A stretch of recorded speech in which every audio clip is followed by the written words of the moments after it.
Moves into it. You're listening to A View from the Hill. There it goes. It's high enough. It's long enough. The Rugby League supporters program. The beauty is straight between the posts. The straw here now. Hello and welcome to That's the Way It Was, a program that looks back at the history of rugby league. And in episode 4, well, in 2019, if someone told you that France once dominated international rugby league, you'd probably laugh. But for more than a decade after World War II, France did dominate international rugby league. But there were some dark forces at play, which attacked the foundations of the game, eventually leading to a massive decline. Can rugby league be restored to its former glory in France? Well, to help answer these questions, we're going to speak to Mike Rylance, who's the author of a number of books on the history of rugby league in France, including The Forbidden Game and his new book, The Struggle and the Daring. Mike, welcome to That's the Way It Was. Thank you very much. Now, Mike, the French Rugby League was formed on the 6th of April, 1934. What are the circumstances that lead to its creation, and also who are the people, who are the main players involved in the game starting up in France? Well, it's true that April 1934 was a key date. Yes. In fact, the history of French Rugby League goes back a little bit further than that.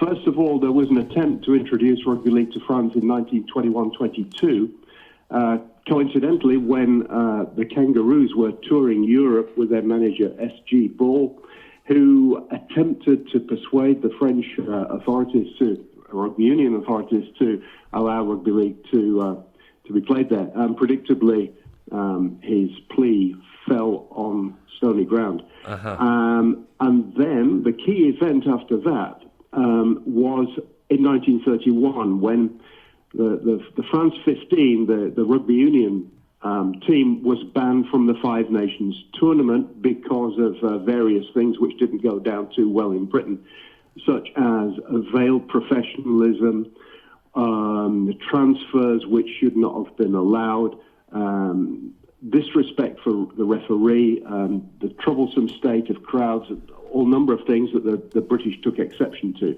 So they were given various warnings, and finally they were banned in 1931, which was the point where French rugby obviously fell to a low point, because they didn't have this international competition any longer. At which point the Rugby League, the British Rugby League, stepped in. It was also the time of a Kangaroo tour, and Harry Sunderland, who was co-manager, was one of those people involved in pushing the game across the channel, with the consequence that on New Year's Eve 1933 there was an exhibition game involving the Kangaroos against England, Dave Brown's Kangaroos, who beat England 63-13, though they'd just been beaten in the three tests in England. One of the people present was Jean Gallia, who was to become the founding father of French Rugby League. He was one of those players who had been banned by the French Rugby Union authorities as a kind of token gesture to the British. In order to get back on side. But he proved to be an enormously influential figure, even though he was a player of only 28 years old at the time. And he was very impressed by the openness of the play, the passing of the forwards, their fitness, and all these kind of things. So he put together a band of, a team we should say, but they were known as the Pioneers because they toured England in March 1934, played half a dozen games, received some coaching, and did reasonably well considering they never played the game before. They went back to France. A Yorkshire team toured France in April, May, and that's the point at which French Rugby League got off the ground. Okay, so the competition starts in 1934. Villeneuve win the first French championship. There are 10 teams in that first competition. But would it be true to say that the competition grows very quickly from that point on? Yes, it does. You have to remember that this competition was in its very early stages, and there were lots of comings and goings. So that teams which appeared in the first season or two failed to reappear later, and then other teams which we now know as strongholds of the game today, such as Carcassonne, for example, came along 4 or 5 seasons later. But essentially, that top division in 1934-35 contains the nucleus of the game as we know it today, such as in Perpignan and in Villeneuve, as you say, Albi, and so on.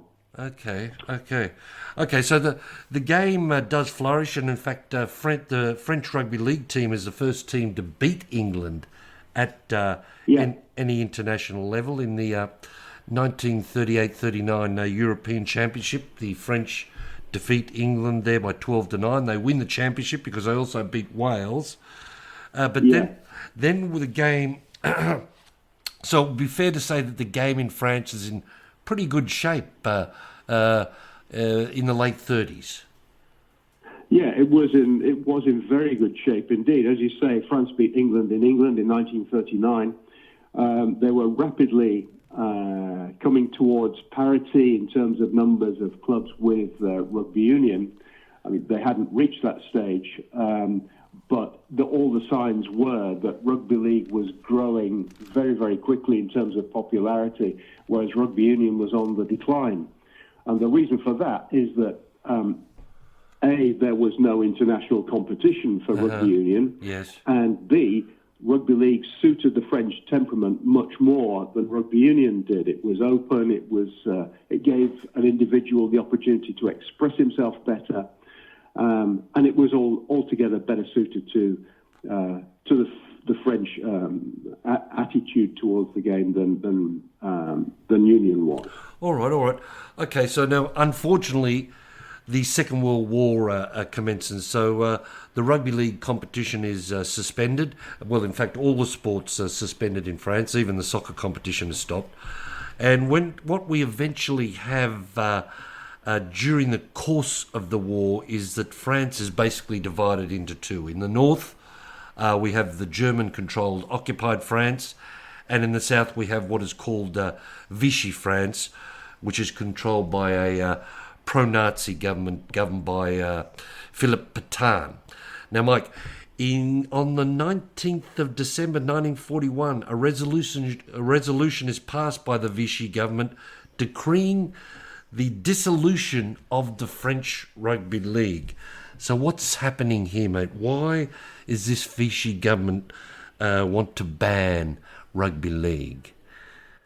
Well, it's true that official decree appeared in December 1941. Yes. And that is the date that is often quoted. But in fact, the game had ceased to exist in October 1940, the start of that 40-41 season. All right. What had happened is that the Vichy government, which controlled the southern half of France to make it easier to envisage, had control over much of the domestic agenda, including sport. And they set up a sports commission in order to improve the general physical fitness of the country. Yes. Because they were shocked at the way that they'd been so easily overrun by the German advances.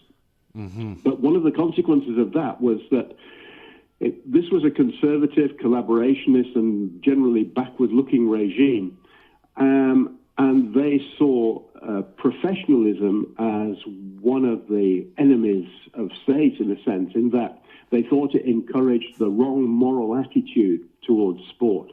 Right. And there was a blanket ban, except that not all sports met the same fate as rugby league. In fact, rugby league was the only one that was actually banned outright because it was seen only as an offshoot of rugby union, a professional offshoot of rugby union, even though only the top 10 or 12 teams actually paid their players, and even then, not a great deal.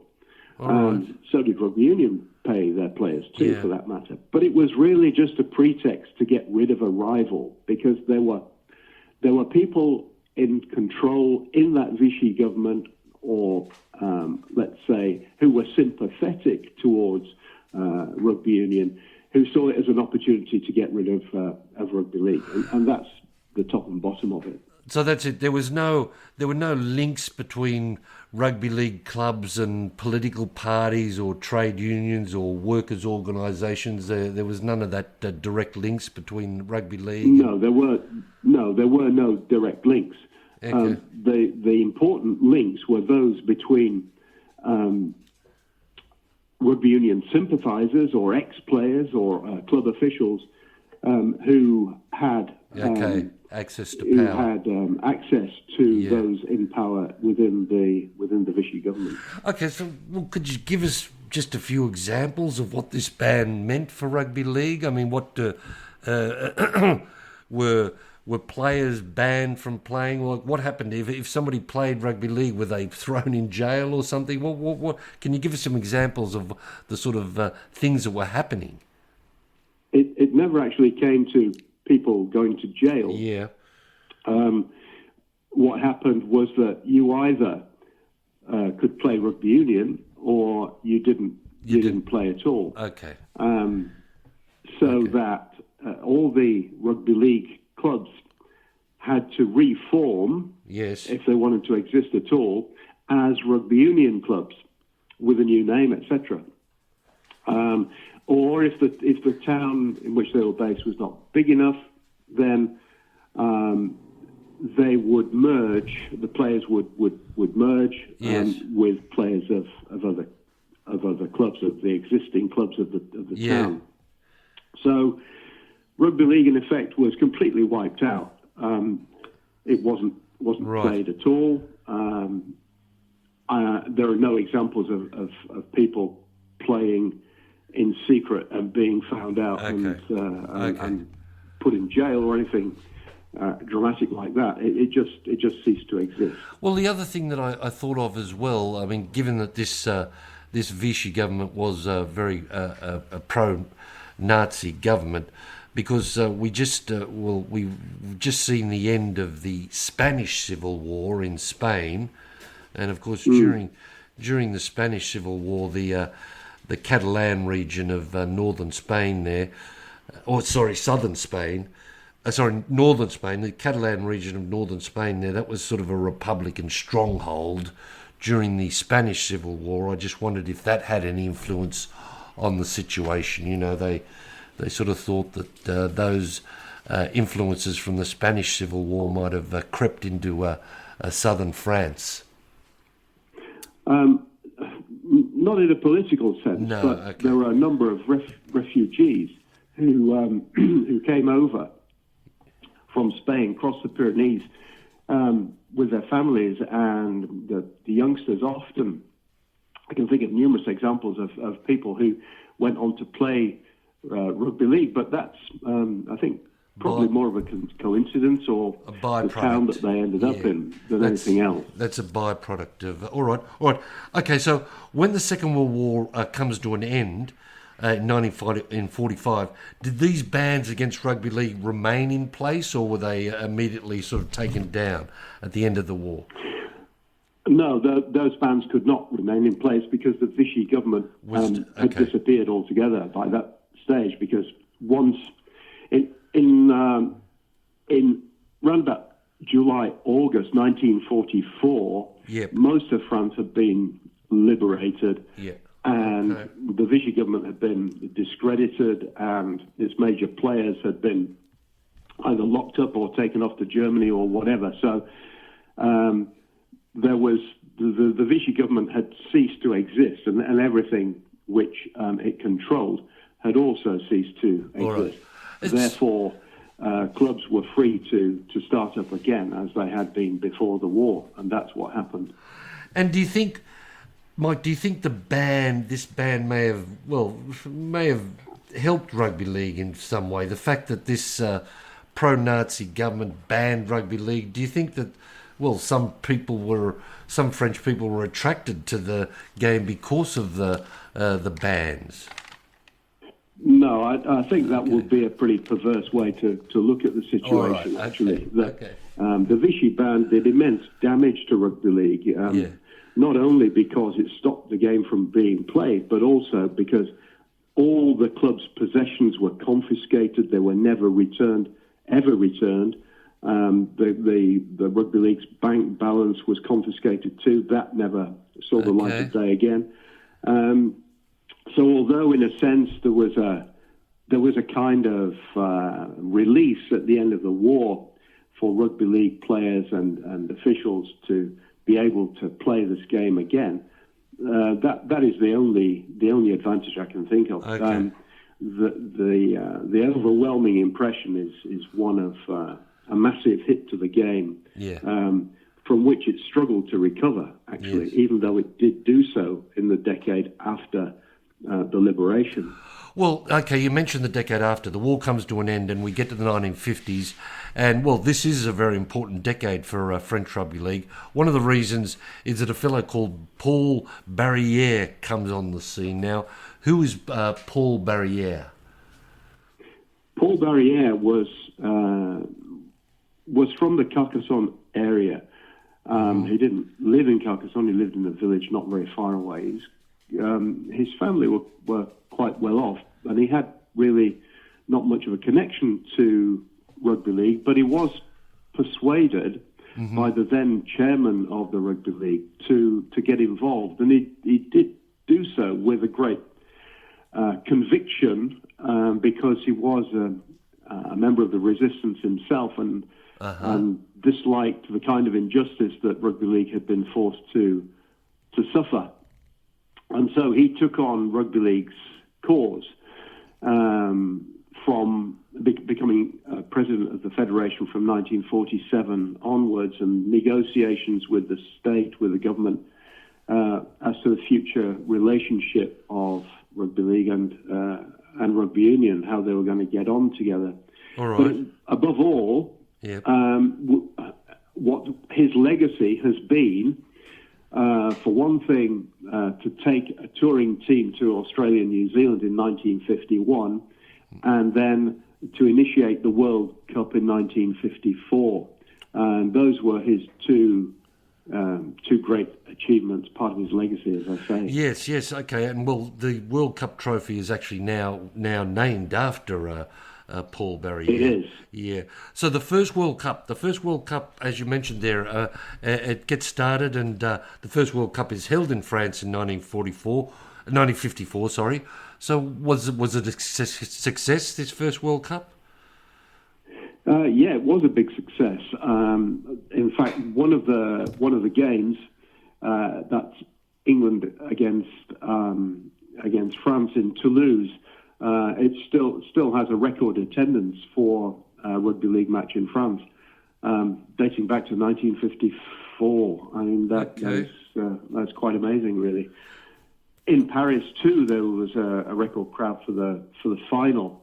It's a bit unfortunate that they were beaten by the Brits on that occasion, because having come back from a very successful tour to Australia in 51, the French public expected their team to win.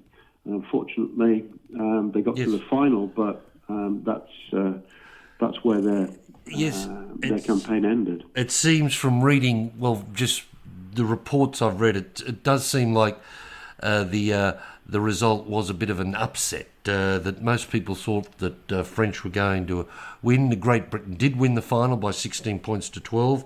I noted that in the pool, in the round robin matches, the two teams played a 13-all draw in the round robin, but it just seemed from most of the reporting that it was a bit of an upset when Great Britain beat France in the final. Yeah, it was an upset because Great Britain were not expected to win because they had a team which wasn't their first choice team, but the French had suffered a particularly bruising match on the Thursday before the final against Australia, which they won, but picked up 2 or 3 important injuries in the forwards, and that meant that the pack had to be rearranged. There was one guy making his debut in the World Cup final, and things fell apart. I mean, they battled on, but they didn't give their best performance on that day.